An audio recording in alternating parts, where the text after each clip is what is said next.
Yeah,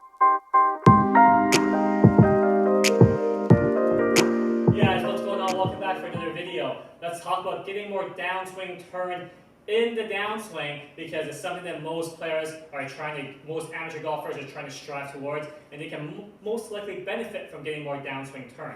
So downswing turn, assuming you have a decent backswing, is us turning in the downswing towards the target, okay? Many amateur golfers are very square-ish at impact, meaning either their pelvis and their chest is probably facing square at the ball, or maybe their pelvis is a little bit back to the ball, but chest is still facing the ball. That's very square. Most good ball strikers you're going to see are very rotated at impact, like that, and you can see my chest and pelvis is facing past the ball, and that generally means, if we can be rotating like that, that generally means that the club face is relatively stable as it comes into the ball, and delivery is usually more predictable, more consistent. So how do we do that? Well, assuming that you're working on the right things, you may see that you're not actually getting more rotation in the downswing because your arms are still coming down too fast.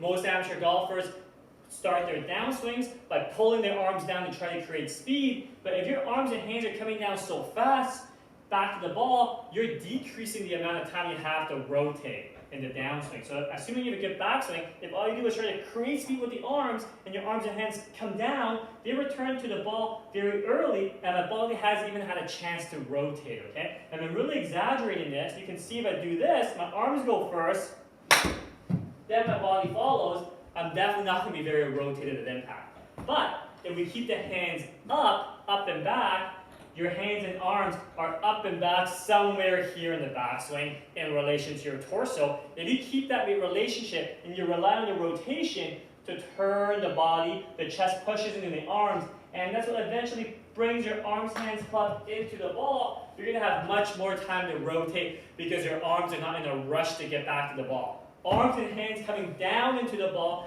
decreases the amount of time you have to rotate. So even though you may try to do the right, even though you may be doing the right things with your feet, with your legs, with your body to rotate, if your arms and hands keep coming down, you're not giving yourself the time to do the right things, okay? So if you're trying to get more rotation and impact, but you're struggling to do so, make sure you're not pulling your arms and hands down into impact, which decreases the amount of time you have to turn, but rather, at the top of your backswing, assuming you have a decent backswing, keep your arms and hands up there, your lead arm is strapped to your chest, and rely on the rotation to eventually bring your arms and hands into the ball, and you should be able to see much more rotation and impact, and that's something you guys are striving towards, okay guys? So, hope that helps, hope that makes sense. Any questions, leave in the comments below, and we'll catch you guys next time. Thanks guys.